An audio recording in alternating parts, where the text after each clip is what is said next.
No dia 20 de setembro de 1835, as tropas farroupilhas, comandadas pelo general Bento Gonçalves, se rebelaram contra o Império do Brasil e proclamaram a independência da República Rio-Grandense. Iniciou-se a mais longa guerra separatista da história do Brasil. A Revolução Farroupilha foi uma revolta dos grandes proprietários de terras, que estavam insatisfeitos com as leis federais e com a quantidade de impostos. Nos campos de batalha, no entanto, quem protagonizou a luta em um primeiro momento foram os mestiços, os índios e os brancos pobres. A população negra do Rio Grande do Sul, na época, consistia em pessoas escravizadas, submetidas a esses grandes proprietários de terras. Durante o primeiro ano de guerra, eles não foram enviados para o combate, porque os proprietários de terras precisavam da sua mão de obra. O general Antônio de Souza Neto, um abolicionista declarado, propôs que os negros fossem libertados para participar da Revolução. Apenas em outubro do ano seguinte, 1836, depois que as tropas farroupilhas sofreram graves baixas na Batalha de Fanfa, é que a proposta de Neto foi aceita. Os escravizados formaram uma unidade militar que ficou conhecida como Lanceiros Negros.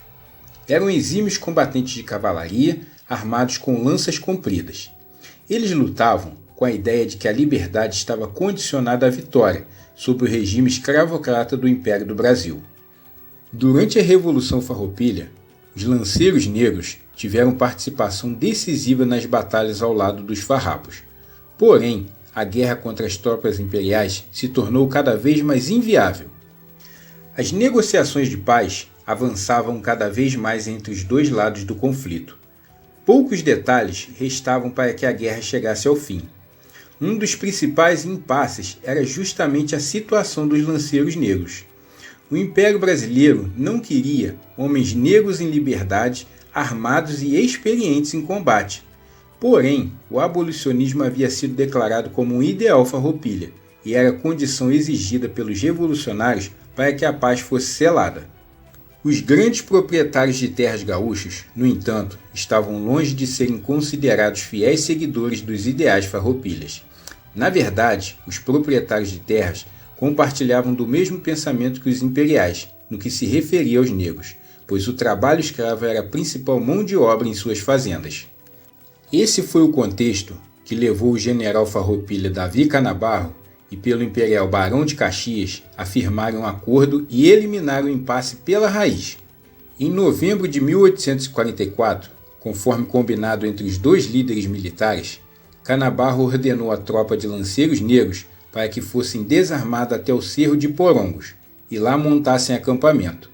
Ao Barão de Caxias coube a tarefa de ordenar as tropas imperiais para que também se deslocassem até o local, para combater os farroupilhas que lá estivessem.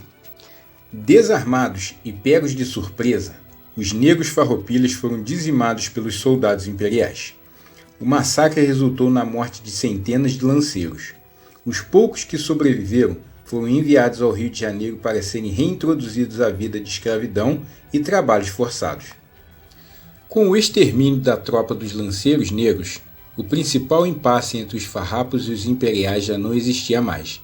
A traição de Canabarro e a suposta estratégia de Caxias permitiram aos dois lados selarem um tratado de paz. O preço do fim da guerra foi o sangue dos bravos guerreiros negros. Algum tempo depois, o Barão de Caxias recebeu um título mais pomposo e se transformou em Duque de Caxias, aquele que hoje é considerado o patrono do Exército Brasileiro. Eu espero que com esse vídeo eu tenha lhe ajudado a entender o que foi o massacre de Porongos. Muito obrigado por você ter assistido, um grande abraço e fique com Deus.